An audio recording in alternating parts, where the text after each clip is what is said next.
this was people kind of like taking their idea of what was going on in their heads at 4 o'clock on Saturday night, right? You know, in front of 10,000 people, and trying to process that through the machine. And it was weird, and it got weirder. And, you know, tempo started getting faster because they were excited. They were kind of somehow mapping this accelerated heartbeat onto, you know, this soundtrack of their lives. At that time, everybody was, like, partying. Everybody was into acid house culture, rave culture. You know, we wanted to send it up a little bit, not promote it. And that was where people actually got it wrong. They thought we was doing an ecstasy promotion song where we wasn't. We was actually taking the piss out of it. There's a guy in the place who's got a bit of sweet face, and he goes by the name of Ebenezer Good. His friends call him Easy when he is the main geezer, and he vibe by the place like no other man could. He's refined, he's sublime, he makes you feel fine. They're very much maligned and misunderstood. But if you know Easy, he's a real crowd pleaser. He's ever so good, he's Ebenezer Good. They tried to ban it. There was this whole inquiry about it. We had to do interviews about it and totally deny that it was about ecstasy and say that it was about this composite Dickensian character. And the reason we've done this song about this Dickensian character is to put some life back into the pop charts, some substance, some theatre.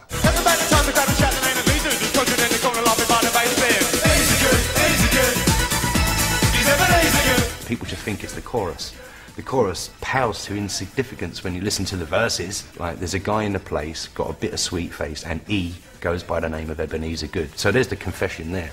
His friends call him Easer, and E is the main geezer. E vibes up the place like no other man could. E's refined, E's sublime, E makes you feel fine. They're very much maligned and misunderstood. But if you know E's a real crowd pleaser. E's ever so good, E's Ebenezer Good. And it's every line, every line. Anyone got any underlay? I was on Radio 1 being interviewed by Mark Goodyear, and they was talking about Ebenezer Good. And Mark said to me, so on Top of the Pops last week, you said, has anyone got any underlay? What was that all about? I said, oh, it was a rug reference. Ebenezer Good, Ebenezer Good. He's Ebenezer Good, Ebenezer Good, Ebenezer Good. He's Ebenezer Good. This far down the line, I could put my hands up and say, yeah, it was all about ecstasy. At the time, we couldn't because we would have got banned. They failed to ban us. Back in America, a young Brooklyn producer was about to redefine house for the 90s. I listened to house music in '85 and '86, and at that time, house music could be anything. You know, it was like acid was house music. If it had an 808 beat and a more of electronic feel, it was house music. If it had a soulful vocal and a piano chords in it, that was house music, you know? And I liked that. I liked where I could jump around a little bit and go work with my moods, you know? I had many moods. I was happy one day, some days I was depressed. You know, by the time I was like 19 and well into making records, all that really didn't interest me. I still was like 19 and being rebellious. I didn't want to do music that was popular. I wanted to do music that was cool, underground, and, you know, represented me and, you know, the youth or whatever, you know? But I still thought I was making house music.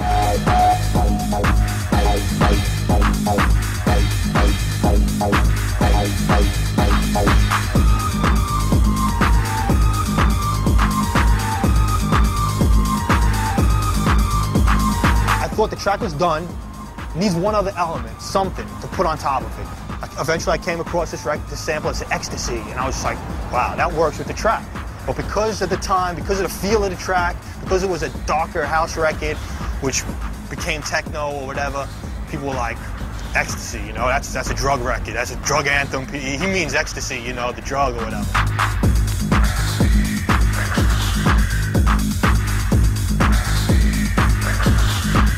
I don't think anybody expected for Joey to come out the way he did. And Energy Flash was some other shit. You know, it was really some other shit. It was like, I don't know how to explain it. It was a nice track though, it still is today. I think that broke the back of a lot of things. You know, it was just so different. Wow, wow, wow, wow. I think for me, it was hearing it for the first time about 7 in the morning at sort of as close as we can get to Stonehenge Krusty Festival thing, the Spiral Tribe. And I was saying, right, I'm going to go to my tent now, I've had enough. And the sun was coming up and someone just started playing that, and I just thought, what the hell is that? And it just sounded like how I felt, do you know what I mean? This crazy sound. It was just, I can't believe this record. It's so hard and mad and, you know. Great, brilliant records. I mean, even people, I know people that even aren't into house music or techno have heard that and gone, what's this? This record's mad. And that's like 10 years after it was released. Energy Flash redefined the limits of dance music. But its dark minimalism and brooding intensity was too much for the house scene. I guess maybe I was disillusioned because, you know, I guess in England they just said, no, this is techno, son. You're making techno records, and we're going to call you techno. We're going to sell your stuff, we're going to like it and whatever. But as long as you have that techno label affixed to you, you know? But, you know, I thought I was making house music. You know, I just thought I was making house music, but with a different edge. Too hardcore for New York, Beltram found his spiritual home in Europe.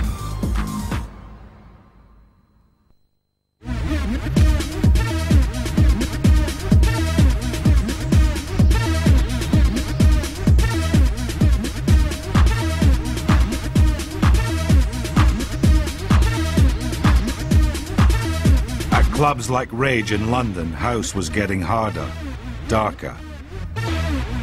DJs pitched records up on their decks to increase the tempo. It was about fucking just getting down, getting nuts. Do you know what I mean? That's what it was about. People going fucking mental. That's all this club was about. And yeah, we were filled on drugs. Yeah, it was all fucking, it was off our tits, going fucking ballistic. But that's what it was about. When I played at Rage for the first time, well, the atmosphere, that was the first place I ever saw with a laser. That was just like, swallowed up the whole dance floor. It was just absolutely mad. There's this fucking laser going mental on people's heads. Just walking in, the energy and the vibe and everything, it was crazy. Fucking everyone's got the shirts off going absolutely fucking mental, you know what I mean? On these podiums going crazy, and I thought, fucking hell, this is intense. You know, you had from models to hippies to students to stockbrokers. We're just all in there, just, you know, loving the music. Because it was like, you saw black people, white people, and it was just like, people were just raving, whistling, shouting, there was horns going off, and it was like a football match, you know what I mean? Hardcore. It wasn't just a sound, but a whole attitude. Because I was like there, always trying to think, I'm gonna design a fucking tune. I've got to do the tune that's just gonna fuck people up. You know, I'll be fucking dropping E's in like fucking 5 a night, be fucking off my tits. So, right guys, I'm buzzing, let's make music. So, I heard this tune last night, I heard this. And you start fucking around and things start coming out. The thing you can't forget, the instinctive thing, all I wanted the people to do was dance.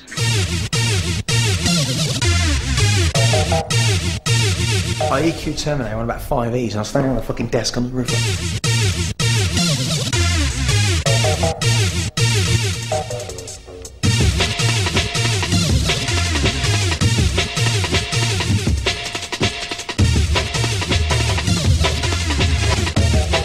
I remember the first time I played a tune, I was like, fucking hell. My fucking hair went like that, whap, straight up. And I remember, I just closed my eyes and I was fucking buzzing up my nut. I just came up with about 2 eddies. I just felt this whole I felt like I am the fucking king of this club, right? And I just felt this warm beam across me. We're talking about things that I haven't done yet.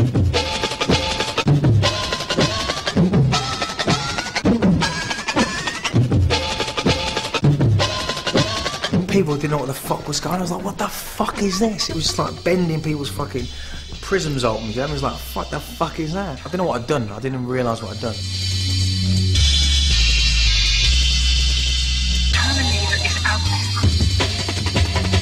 Goldie took hardcore's breakbeat and hammered it into a whole new sound. Drum and bass. I didn't want it to be about my mother, or about Timeless, or about, you know what I mean, a select piece of music. It was just about making people fucking dance. That's it. The sound was getting like really dark and like heavy. Tempos started to speed up a little, and it just got like a lot more sophisticated than it was. It wasn't just like really simple kind of dub B lines anymore. We started like to get more into like the synthesis of like the bass lines, and like it wasn't just like sampling a hip hop break and speeding it up anymore. It was actually using like samples like chopped up and loops, reversing them, and the whole process basically got like a lot more sophisticated.